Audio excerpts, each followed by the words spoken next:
Paupo na po tayo. Sa pag-aaral po natin dito sa Gospel ni Mark, dumating na po tayo dito sa pagkakataon, itong passage natin. Ito po ay napakagandang passage, napakasarap na pag-aralang passage. Sapagkat ito po ay para sa akin, ibibigay ng encouragement sa mga kagaya po natin. Na ang buhay natin, maaari mang mga ordinaryo tayo, maaari ngang hindi tayo mga talentadong Pinoy. Sabi ng iba, walang masyadong espesyal na talento. Pero nakita ko po dito sa passage natin, sa talata ang ating pinag-aaralan ngayon, na kahit isang ordinaryong buhay, kapag ito ay tinalaga sa Panginoon, pwedeng ang buhay na to ay bumago ng, hindi lang ng kanyang buhay, kundi bumago ng marami pang buhay. At magkaroon ng isang mensahe, no? Impact ang kanyang buhay sa kaluwalhatian ng Diyos. Ito pong talata na binasa natin ay talata tungkol dun sa pagpili ng Panginoon, dun sa 12. Sa unang tingin, sa panahon po natin ngayon, siyempre na we are looking back, no, dun sa mga achievements nitong mga alagad ng Panginoon. Marami sa atin, siyempre, ang tingin sa kanila ay mataas. Totoo naman yun because the Bible would tell us that these are holy men. Binigyan natin sila ng parangal. Dapat lang naman yun. Pero kung titignan po natin, ngayon ay makikita nga natin na sa kanilang panimula, ang pagkakapareho ng lahat ng ito sa bawat isa sa ating naririto ngayon ay mga ordinaryong mga tao ito. Ngayon, di ba, binibigyan sila ng parangal, di ba? Nasa pedestal sila. Ngayon, sinasabi natin sila yung pinakamataas, pinaka-noblest, pinaka-maigi sa lahat. Pero alam niyo po ba na karamihan sa kanila ay walang edukasyon? Hindi sila mga skilled, hindi sila mga gifted na tao. Yan yung katotohanan. They are ordinary people. Pero may kakaiba sa kanila na nung pinagkaloob nila ang kanilang buhay sa Panginoon, nagkaroon ng matinding pagbabago. Katunayan, itong 12 to, yung grupo nila ay parang sobrang malayo ang pagkakaiba. Sa totoo lang, kung tao lang ang mamamahala sa 12 ito, kagulo to. Halo-halong kalamay ang mangyayari dito sa mga taong ito. Kasi, ang hirap pagsamasamahin nila. It's very impossible for man to make them live together, work together, minister together. But by the grace of God, yung pagkilos ng Santong Espiritu sa kanilang buhay, ang pagdadala ng Panginoong Yesus ng ganap na pagtuturo sa kanila, nabago silang lahat At naialay nila ang kanilang buhay sa layo ng ating Diyos. Wala sa kanilang scholar. Wala sa kanilang nakapag-aral, no? Doon sa Bible school. Hindi sila kagaya ni Paul na nakapag-aral kay Gamaliel, no? Yung pinakapangunahing guro ng panahon nila. Wala sa kanilang ganun. Wala sa kanila yung mga theologians, yung mga talagang malalim sa pag-aaral at karunungan patungkol sa Diyos. Katunayan, marami sa kanila, outsider sila nung pangunahing reliyon ng panahon na yon, which is Judaism. Hindi sila kilala doon. Wala silang significance dun sa mga Pariseo, mga Saduceo, mga pangunahing religious leaders. Marami nagsasabi maaring 7 sa kanila ay mangingisda. Pero sigurado sa Biblia, dahil ang Biblia nagsabi at least 4 sa kanila mangingisda, yung 2 magkakapatid, si Pedro at si Andres, si Juan at si Santiago, mga mangingisda to. Pero ang ibang kasama nila dito ay kagaya ni Mateo na tax collector, diba? May kasama sila si Simon the Zealot. Ito ay isang aktivista, political, radikal, no? So, isipin mo yung mixture ng mga taong ito na pinagsama ni Jesus, pinili ni Jesus. Hindi talaga Diyos si Jesus Kung tao lang siya, mahirap pagsamasamahin itong mga pinili niya. Halos lahat sa 12 ito ay galing sa Galilea. Marami sa kanila nakatira sa Bethsaida, iba sa Capernaum.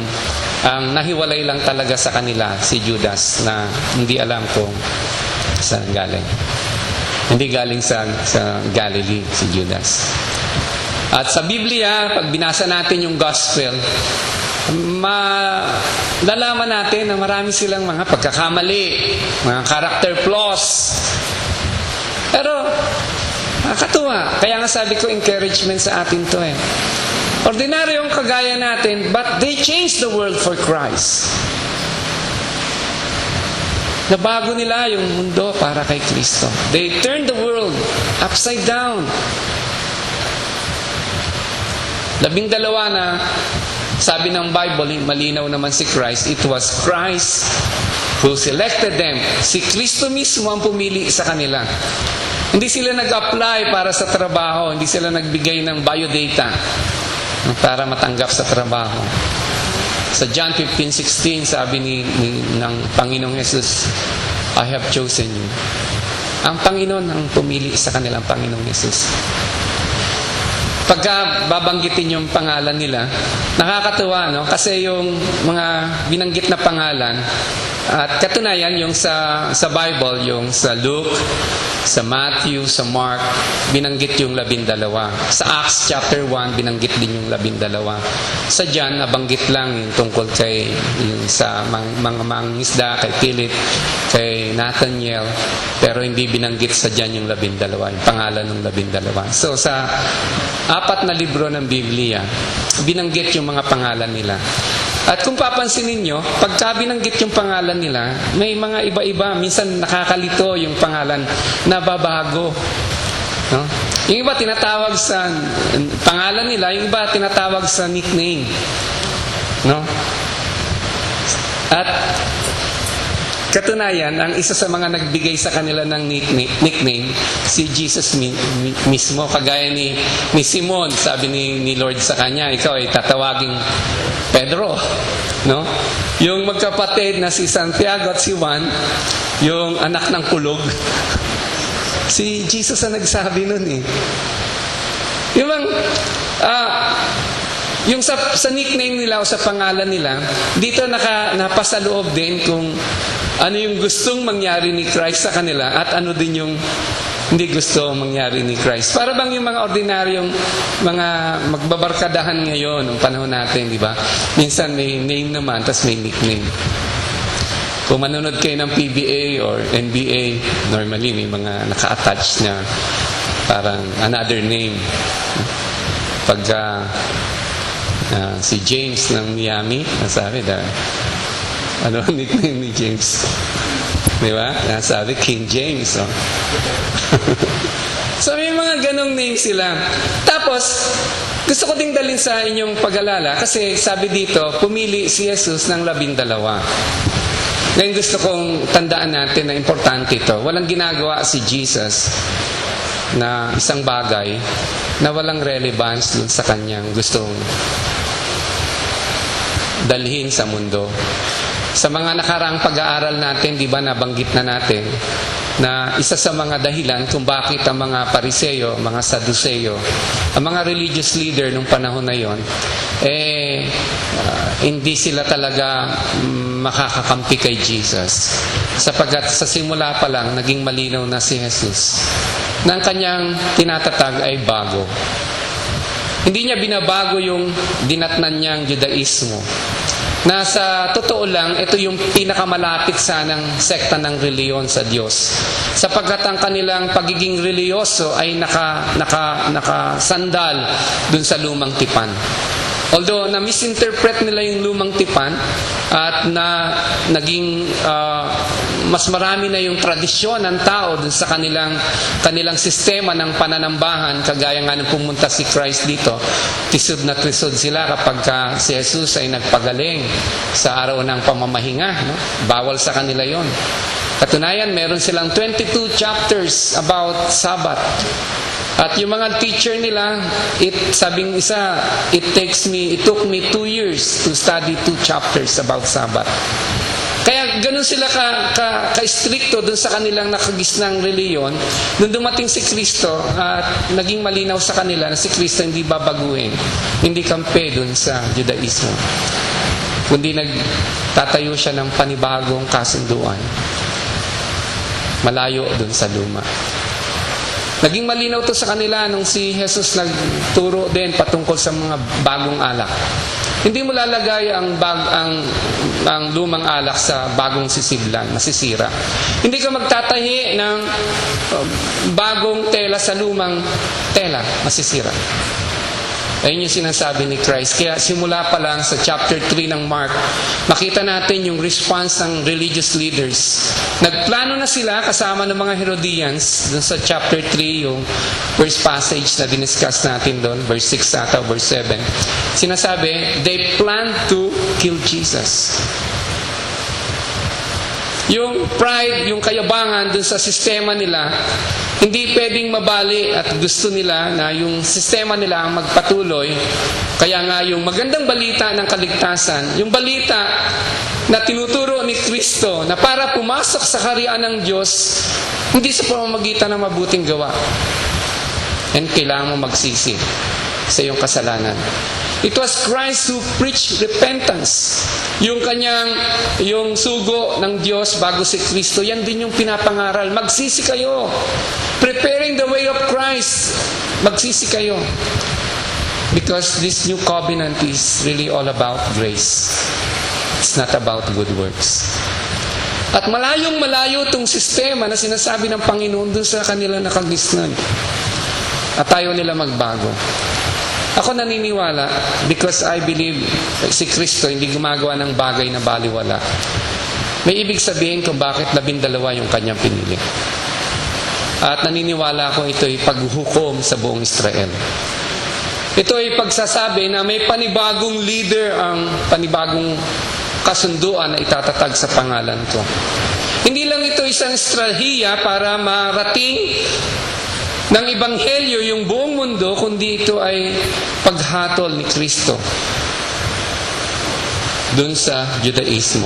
Maalala nyo yung nirecord ni John bago magsimula ng ministeryo si Jesus dun sa Galilee, sa Capernaum, bago siya magsimula ng kanyang ministeryo dun, pumunta siya sa templo, nilinis niya yung templo.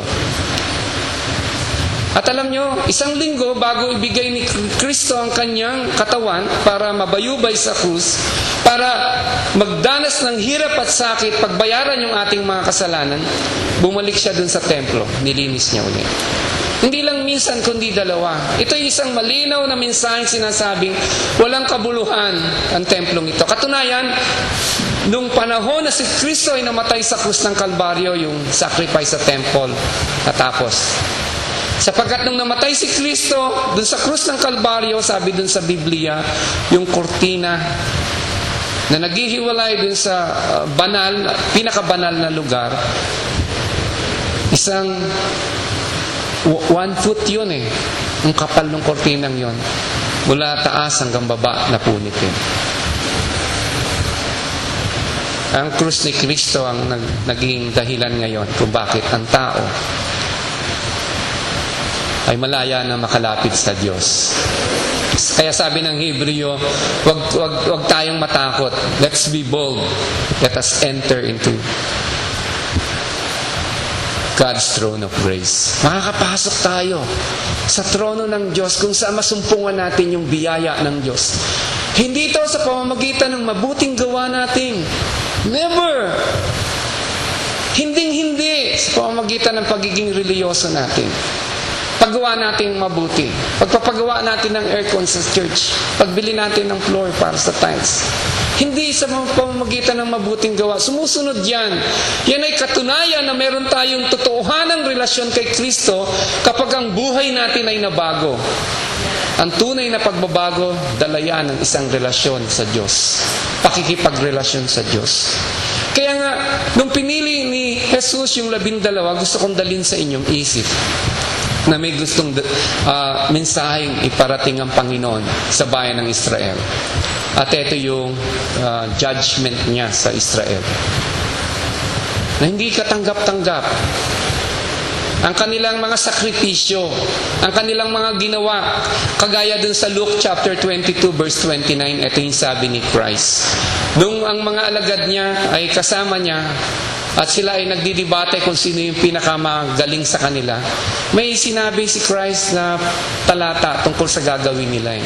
At dito ko binase yung aking sinabi kanina, na yung 12 ay panibagong liderato na tinalaga ng Diyos para dito sa panibagong kasunduan sa pamamagitan ni Jesus. Sabi dun sa Luke 22:30, upang kayo'y magsikain at magsiinom sa aking dulang sa kaharian ko, at kayo'y magsisiupo sa mga luklukan na inyong huhukuman, ang 12 angkan ni Israel. Sinabi dito ni Christ, ito yung purpose kung bakit ko kayo tinalaga. Darating yung araw. Hindi pa nung panahon na yon, ito yung pagpasok ng milenyo, na darating pagbalik ni Kristo, ito yung mangyayari. Kayo ay uupo bilang hukom ng 12 tribo ng Israel. Sa makatuwid, yung pagpili din sa 12, unang-una ang mensahe nito ay judgment dun sa Israel. Sa kanilang mga leaders, sa kanilang mga saserdote, mga religious leaders, that they are unacceptable to God. Hindi sila naging katanggap-tanggap sa Panginoon. Ito ay pagpapatotoo na nagkaroon ng panibagong leadership sa buong Israel. Kaya nga, kung titignan nyo, itong 12 pinili, ni isa sa kanila walang rabay, walang tagapagturo. Ni isa sa kanila walang iskriba, walang theologians, kagaya ni Norman. Ni isa, wala. Wala sa kanilang Pariseo, Saduseo. Wala. Lahat sila, karaniwang mga tao. Kaya sabi ko, this is an encouragement to all of us, because they are very much like all of us. Siyempre, after being with Christ, they become different person. The Bible would term them as holy men, because they have been with Christ. Kaya nga isang bagay, ako gusto kong isingit po bilang application. Isang bagay na dapat pagyamanin natin sa ating buhay, yung ating personal na pakikipagrelasyon kay Kristo. Isang bagay na hindi po natin pwedeng isabaliwala. Kaya nga, gusto kong kamusta yung prayer time niyo po? Kamusta yung Bible reading natin? Kamusta po yung panahon na kipag-fellowship tayo sa Lord kahit wala tayo sa loob ng church? Kasi ang pakikipagrelasyon kay Kristo, hindi po natapos nung tayo umattend ng simbahan sa linggo o Bible study. Ito po ay buhay. Relasyon na kasama natin sa ating pagtulog, sa ating paggising, sa pangangaral natin sa ating mga anak, pagkatrabaho natin. Yun po yun. Kaya nga, si Jesus, papansinin nyo, dun sa Biblia, they attack very strongly yung mga religious leaders. Diba? Sinasabi nila, ni Jesus, bankrupt kayo.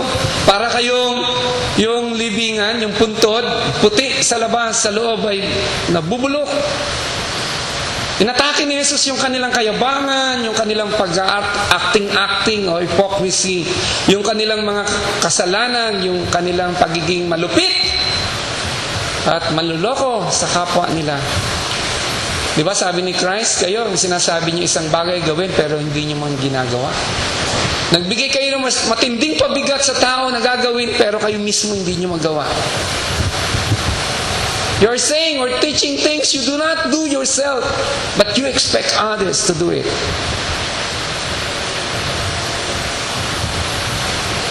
At alam ni Christ na darating ang time because of His message. Hindi naman duwag si Christ.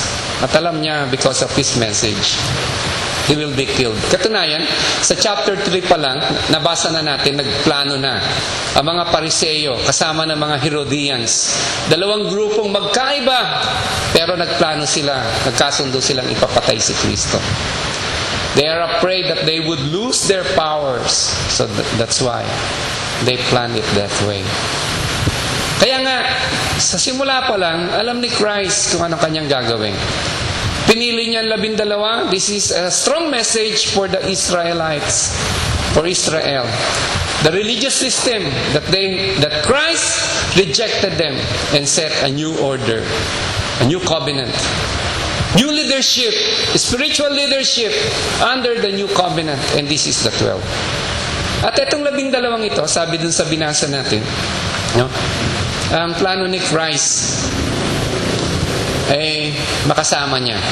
Ibig sabihin, dahil makasama niya, turuan ni Christ at pagkatapos isugo niya. At turuan at pagkatapos dalhin itong mga tao ito sa iba na mangaral sila ng Ebanghelyo upang sa pamamagitan ng mensahe nila malapit ang mga tao kay Kristo. Sabi ni Paul dun sa 1 Corinthians chapter 1 verse 20, kasi hindi po strange para sa Diyos, hindi malaking kababalagan para sa Diyos na pumili ng mga ordinaryong tao. And si Paul sabi din to sa 1 Corinthians chapter 1, no? Babasahin ko mamaya. Ordinaryo talaga ang pinipili ng Diyos sapagkat ang lahat ng pinili ng Diyos dapat maunawaan nila na ang kapangyarihan ay hindi galing sa kanila. Mga ordinaryong tao sila, ang kapangyarihan nila ay galing sa Diyos. Ang bumabago ng buhay, hindi sila, hindi ang Diyos. Nagbigay sa kanila ng pribileyo ang kapaglingkod. Sabi ni Paul sa 1 Corinthians chapter 20, saan naroon ang marunong? Saan naroon ang skriba? Saan naroon ang mapagmatuwid sa sanlibutan? Hindi ba ginawa ng Diyos na kamangmangan ang karunungan ng sanlibutan? Sapagkat yaman sa karunungan ng Diyos ay hindi nakilala ng sanlibutan ng Diyos sa pamamagitan ng kanyang karunungan. Ay kinalugdan ng Diyos na iligtas sa mga nagsisampalataya sa pamamagitan ng kamangmangan ng pangangaral. Sa pamamagitan ng pangangaral ay doon magkaroon ng karunungan ng tao.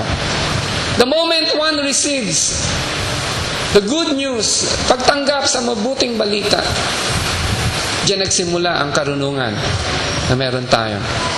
Kaya nga, every Wednesday, when we have our Bible study, tinuturo natin yung mga prinsipyo, kagaya nandito tayo ngayon sa how to overcome life-dominating sins. No? Tinuturo natin kasi hindi naman tayo perfecto nung tayo ay nanampalataya kay Kristo. May mga dala tayo, mga karga tayo, minsan mga kabigatan o kasalanan sa buhay.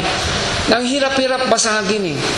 Kaya nga, sa pamamagitan ng karunungan ng Diyos, ng prinsipyo ng salita ng Diyos, hindi kulang ang katuruan ng Diyos para mapagtagumpayan natin itong mga bagay na ito.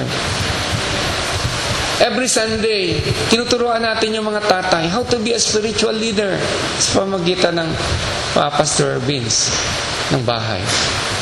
Tuturo din si Sister Kim sa mga nanay. No?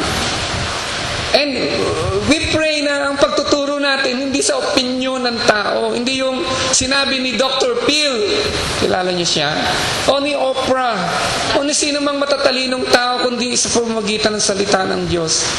Ang karunungan ng sanlibutan ay kamangmangan sa harapan ng Diyos. Katunayan, baliktad kalimitan ang tinuturo ng mundo.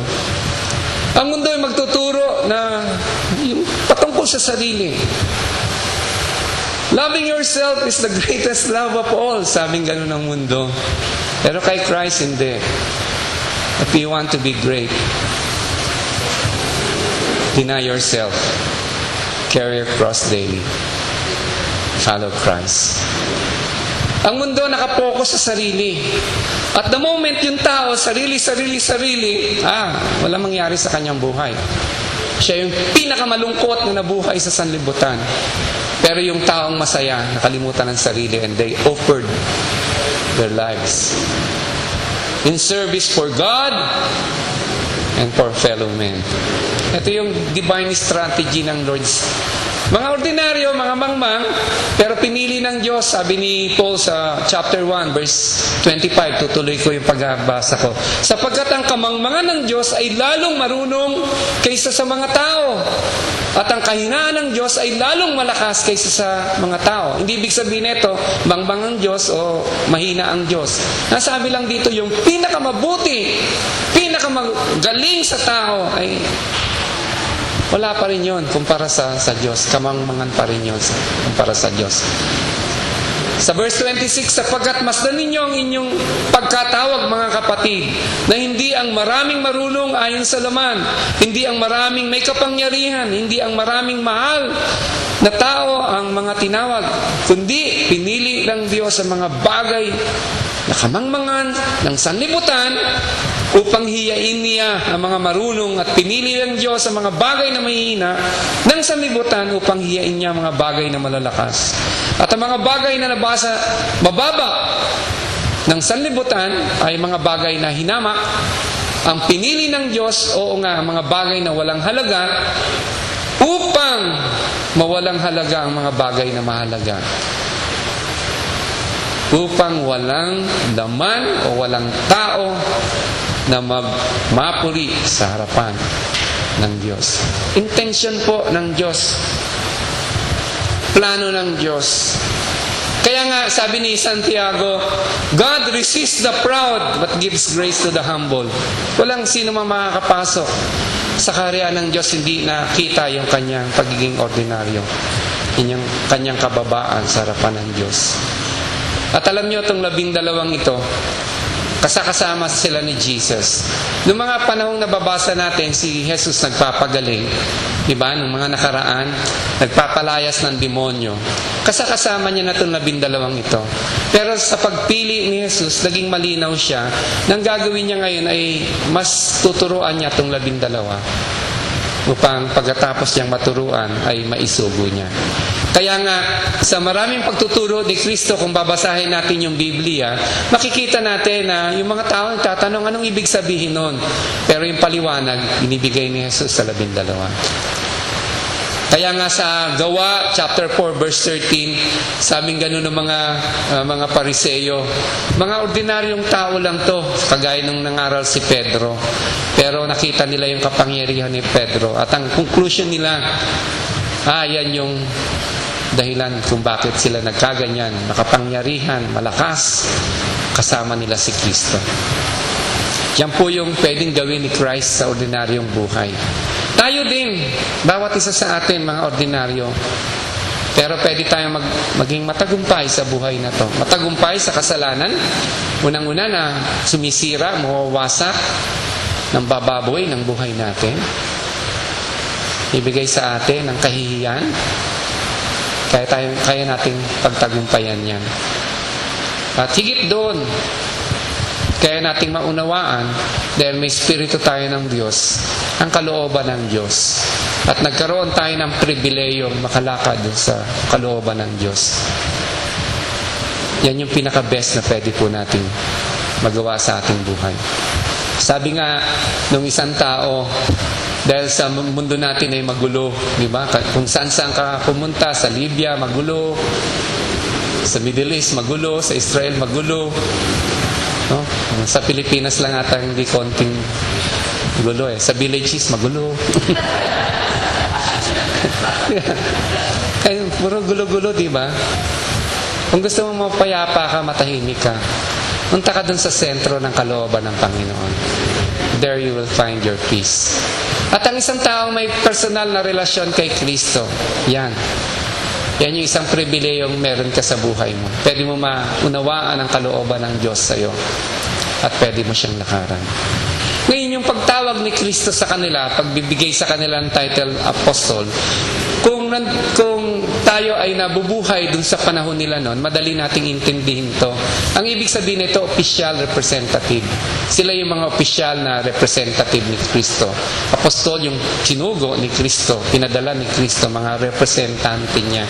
At dahil nga dito sinabi ni Jesus, binigyan niya ng kapangyarihan ng 12 ito na magpagaling ng mga may sakit, magpalayas ng mga demonyo, no? So, hindi lang niya pinili, kundi in-empower niya din itong 12 para sila ay matupad nila yung kanilang pagiging representante ni Kristo. So, si Christ ang nagbigay sa kanila ng ganitong pagtawag at ang ganitong otoridad. Ngayon, hindi sinabi ni Mark to sa binasa nating talata, pero si Luke, nilinaw ni Luke na bago pinili ni Kristo itong 12, pumunta siya dun sa bundok at siya ay nanalangin. Kumbaga, overnight, nanalangin si Christ at pagbaba niya, pagkatapos ng gabing yon, diyan niya pinatawag yung mga tagasunod sa kanya at diyan siya pumili ng 12. So, yun yung calling ng 12. Ay, nang gagawin ng 12, sabi dun sa verse 14, sila ay makasama ni Kristo para na sa ganon sila ay mautusan ni Kristong humayo at mangaral ng mabuting balita. Okay? At binigyan ni Kristo sa verse 15 sila ng kapangyarihan, no? Pagpagaling ng mga may sakit. Sa panahon natin, siyempre, may mga taong sasabing they can heal in the name of Christ, they can cast out demons in the name of Christ. No? Importante tignan natin kung ano yung tinuturo nila. Kung tinuturo nila ay nasa Biblia, kaparehas ng Biblia. Pero kung ang doktrina nila ay malayo sa tinuturo ng Biblia, ay mag-ingat po tayo. Kasi hindi kailanman magiging representante ni Kristo ang sinuman na nagtuturo ng kakaibang katotohanan maliban dun sa katotohanan sinabi ng salita ng Diyos. May isa kasing very popular na television evangelist na sinabi niya na yung bawat persona ng Diyos ay merong 3 persona. So, bali siyamang persona ng Diyos. Mga ganitong bagay, kahit ang nakakamangha silang gumawa ng milagro, pero kung mali ang kanilang mga tinuturo, mag-ingat po tayo. Sana magkaroon tayo ng discernment.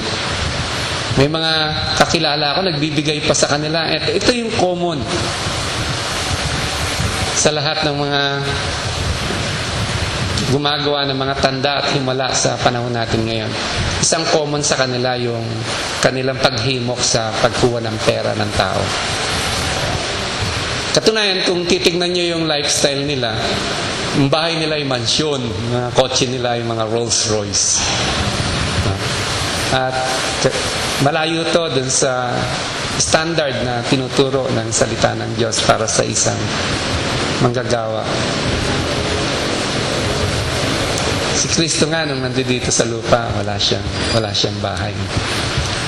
At yung sinasabing bahay dito, maring ito yung tinutuluyan niya, ito yung bahay ni Pedro, yung pangunahin sa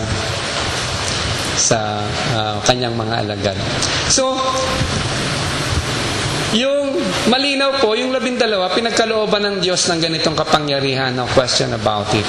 Sa panahon lang natin ngayon, kung i-extend natin itong ganitong kapangyarihan sa panahon natin ngayon, I believe mas magandang tignan muna natin yung tinuturong doktrina. Because God is a God of miracle. Hindi naman nababago yun eh. Pwede na magmilagro ang Panginoon eh. Ako nga, nagulat nga ako yung mother ko. Nagpaalam ako sa church nung last 2 Sundays ago. Sabi ko, please, ngayong week na to, off muna ako sa mga work ko. Punta muna ako sa hospital, dun muna ako kay mother ko. Kasi nasabi ko yun, in-expect ko mamatay yung mother ko. Kasi hindi na kumakain, hindi na, so lahat. Nagpipray kami. Sabi namin, Lord, kung maaari, bigyan mo pa kami ng time. Makasama pa si Mami. Pero sa puso namin, natanggap namin yung realidad. Miski yung doktor, kinausap na kami, anytime sabing ganun yung organ niya, any of the organ may fail, at pinapirma na kami kung mag-fail yan, pinapirma kami DNR, do not resuscitate. Pinirmahan na ng kapatid ko yon. Kaya, nag-iiyakan na kami. Nung gabi, nag-iiyakan na kami kasi mahal namin yung si mami namin at nakita namin yung realidad na eto, ibigay na siya. Nagulat kami kinabukasan, biglang humingi ng pagkain. Gutom ako, kain ako. Tapos siya mismo, tinanggal niya yung NGT niya. Ano yung NGT? Yung pinapakain ka na lang through tube. Tinanggal niya mismo yun. Hindi doktor nagtanggal nun siya mismo. Tapos kumain. Tapos nauwi namin sa bahay kahapon. Dumaan raw yung kapatid ko sa Canada. Kasi kinabahan sila dun sa mangyayari. Umuwi na sila dito. Nagulat sila. Pagsalubong nila kay mami, may kumakain. Nung Friday, dumalaw ako sa bahay namin. May merienda si mami. May hawak na tinapay, sinasawsaw dun sa gatas. Sabi ko, hindi natin malaman kung gaano pagkilos ng Lord. God is a God of miracles. Sa tao, imposible na yan eh. I didn't pray for healing kay mom. I pray for God's will. Pagtanggap namin sa kalooban ng Panginoon. It's so happy na ngayon malakas uli si mami. Tapos all glory to God. Kapon we have dinner din sa bahay and enjoy kami kasama si mami. We have picture taking. So, hindi po na nagmimilagro ang Diyos. Diyos siya. Pero important, tignan natin kung ano yung doktrinang tinuturo. Okay? Kung babasahin niyo po yung mga talata sa Biblia, mga libro na kung saan pinili itong 12. Sabi ko nga kanina, makikita yan sa Matthew chapter 10, sa Luke chapter 6, dito sa Mark chapter 3, at saka sa Acts chapter 1. No? Mapapansin natin na iniiba-iba yung arrangement nung pangalan nila. Iba-iba minsan yung pagtawag sa kanila. Pero kadalasan may format sila. Parang itong 12 ito ay hinati sa 3 grupo. Na sa bawat grupo, dun sa 4 na mga section na yan sa passage sa Biblia, tinignan ko kahapon, sa 4 na grupong ito, parang may leader sa bawat groups. So, 12 sila, hinati yan sa 3 eh. Yung unang grupo, ito yung mas prominente, mas kilala natin, kinabibilangan siya ni Pedro, yung kapatid niyang si Andres, yung magkapatid na si John at saka si James, no? So, sila yung unang grupo. Ang leader nila, ang laging nandoon sa una nila si Pedro. Tapos sa pangalawang grupo, kasama dito si Philip, si Nathaniel, tapos kasama din dito si Matthew at saka si Thomas. No, yung 4 na grupong yan. Pero sa lahat ng libro sa Biblia, pag binabanggit tong next group na to, laging nauuna dito si Philip. Tapos yung pangatlong grupo, eto naman, laging nauuna dito si James the Less. Ang tawag sa kanya, James the Less or James ang kasama niya dito si Thaddeus. Kasama din dito si Judas Iscariote. At saka si Simon the Zealot. So, 12 po sila. Nababago minsan yung pangalan nila sa ibang sekta ng libro. Iba ginagamit first name, iba nickname, no? So, yun po yun. Nakakatuwa tong grupong ito. Hindi magkasama si Matthew at saka dun si Simon the Zealot. Si Matthew ay nasa parang second group, si Simon the Zealot ay nasa next group. Ngayon dito, si Jesus, di ba, si Simon, binigyan ni Jesus na nickname na Peter yan, ibig sabihin rock. At alam nyo yung pagkakataon na tinawag lang ni Jesus si Peter na Simon, nung nagwe-wave si Simon, sa lumang sarili, bumabalik siya. Nung sinabi niya, hindi mangyayari to, Lord, yung plano ng Diyos sa kanya. Tapos yung kapatid niya, si Andrew, magkapatid yan, dalawang yan. So sila yung kasama dun sa unang grupo. Pangalawa si James at saka si John, na binigyan ni Jesus ng title, anak ng kulog. No? Kumbaga si Peter, yung gusto ko lang ma-imagine nyo na parang mga panahon na minsan tatawagin mo yung asawa mo na pasaway, pero pag sinabi mo pasaway, it's a term of endearment. Parang ganun din tong anak ng kulog. Siguro mainitin ang ulo ng magdalawang ito eh. Pero it's a term of endearment na sinasabi ni Christ na ayokong maging ganyan kayo forever. Di ba? May mga gano'n na para hindi yan ang gusto ko sa inyo. Si Peter naman, si Simon naman, tinawag niyang Peter, ibig sabihin rock. Kasi ang Simon, madaling masway. Pagka rock, hindi masisway. Parang ito yung gusto niyang mangyari, yung mga alias, mga mangyari at o kaya hindi mangyari sa taong ito. So parang sinasabi to ay mas nakikita natin dito yung mas malapit yung kanilang pagsasamahan, no? Si Bartholomew naman, hindi yan yung real name niya, ang totoong pangalan niya ay si Nathaniel. Ang ibig sabihin ng Bartholomew, son of Ptolemies. So, Ptolemy, yung kanyang tatay. Yun yung actual name niya. But Nathaniel, ibig sabihin yung Nathaniel, God has given. Yun yung kanyang actual na pangalan. Si Matthew, na-meet natin siya sa chapter 2, siya isang tax collector. Siya yung kinagagalitan ng maraming mga Hudyo. At katunayan, sa panahon nga nila noon, pagka tax collector ka, napahawa ka sa bahay ng isang Hudyo, parang nadumihan mo na yung bahay na yun. Ganun sila kadumi. So, kasama dito sa grupong ito si Matthew, no, tax collector. And si Thomas, mamimit nyo siya later, siya yung tinatawag na doubting Thomas, no? Yung nagduda, sabi niya, maliban na mahawakan ko yung sugat ng Panginoon, maniniwala akong nabuhay siya magmuli. So, ito yung karakter ba nung tinawag ng Panginoon, sa kanilang pangalan, makikita mo yung kanyang may picture ng karakter ng mga tinawag ng Panginoon. Tapos yung third group, si James, the son of Alphaeus, sa ibang translation, ang tawag sa kanya sa Mark 16:40, James the Less. Minsan tinatawag siya ang mother niya si Mary na tagasunod ni Kristo. Okay? Pero kaya daw siya tinawag na James the Less kasi sa physical stature niya ay maliit talaga siya. Kaya James the Less. Sabi naman ng iba, kaya James the Less kasi talagang very less yung alam mo tungkol kay James. So ito yung mga pangalan ng pinili ng Panginoon. Ang isa dyan, sabi ganun sa atin pagkatapos kay James the Less or son of Alphaeus, si Thaddeus, na ang isang pangalan niya ay Judas, son of James. Okay, so sa Thaddeus, siya din si Judas, son of James. Minsan tinatawag siya Judas, not the Iscariot.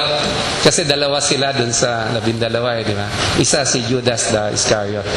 Alam niyo yung Thaddeus, ang ibig sabihin daw niya, natawa ako nung sinabi yung ibig sabihin ng Thaddeus. Ang ibig sabihin pala nun, mama's boy. So makita mo yung mga pangalan nila, yung parang may kasamang kantyaw, pero nagpapakita ng kanilang close fellowship, diba? Si Ricky, pag naglalaro ng basketball, pwede kong tawagin the Bull. yung mga ganun ba? Napakita ng certain character traits nila. So pag may anak kayo, wag yung tawaging Thaddeus. Naging mama's boy. Tapos siyempre nandiyan din si Simon the Zealot. Ito naman yung mga politician, mga radikal ng panahon na yon. May mga grupo nga tong Zealot na may dala lagi silang kutsilyo, knife. Tapos kapag may pagkakataon, kumapatay sila ng mga Romano. Ganun sila kagalit sa mga Romano. Inisip nyo, itong mga taong pinili ng Panginoon, talagang, chop suey, iba-iba, di ba? Pero pinagsama-sama ng Panginoon sa isang putahe, mga ordinaryo, pero sa pamamagitan ng pagtuturo ng Panginoon, 3 taong kasama nila ang Panginoon. Binago to ng Panginoon. Ang hindi lang nabago, although nung pinili siya, alam na ng Panginoon na magtataksil to si Judas Iscariot. Sa listahan, laging nasa huli si Judas Iscariot. At dun sa Acts, pinaltan siya ni Matias nung siya ay namatay. So, eto yung mga pinili ng Panginoon. Mga ordinaryong mga tao. Ano nangyari sa kanila pagkatapos ng kanilang buhay? Ito yung mga tradisyon sinasabi. Si John, siya lang yung namatay ng natural. Pero dinala siya dun sa island ng Patmos at dun siya namatay in an old age. Pero may mga tradisyon nagsabi si John ay nilaglag dun sa kumukulong mantika at hindi siya nasunog. Kaya nagmilagro. Pero that's tradition and confirmed. Kaya na lang siya, in-exile dun sa Patmos at kung saan dun siya namatay. Si Peter, alam natin na sabi ni Eusebius, siya ay pinako sa krus upside down. No? Hindi kagaya ni Christ, sabi ni Peter, I'm not worthy to be like my Lord. So, nung pinako siya sa krus, hindi siya pataas, kundi pababa, upside down. Yung kanyang kapatid, may nagsabi, siya ay nilagay din sa krus, pero hindi siya pinako sa krus. Iniwan siya dun sa krus, nakabayubay, hindi siya pinako para mas matagal siyang maghirap. So that's Andrew. Ang nai-record lang sa Bible na namatay yung si James, yung kapatid ni John. No? Siya ay in-execute nung panahon ni Herod Agrippa. Yan yung sinabi sa Bible. Yung the rest na mga apostle, mga tradisyon na lang po ito. And this is not in the Bible. Pero kagaya ni Philip, marami nagsasabi, he was stoned to death in Asia Minor. Pagkatapos niya mangaral ng ebanghelyo doon sa lugar na yun.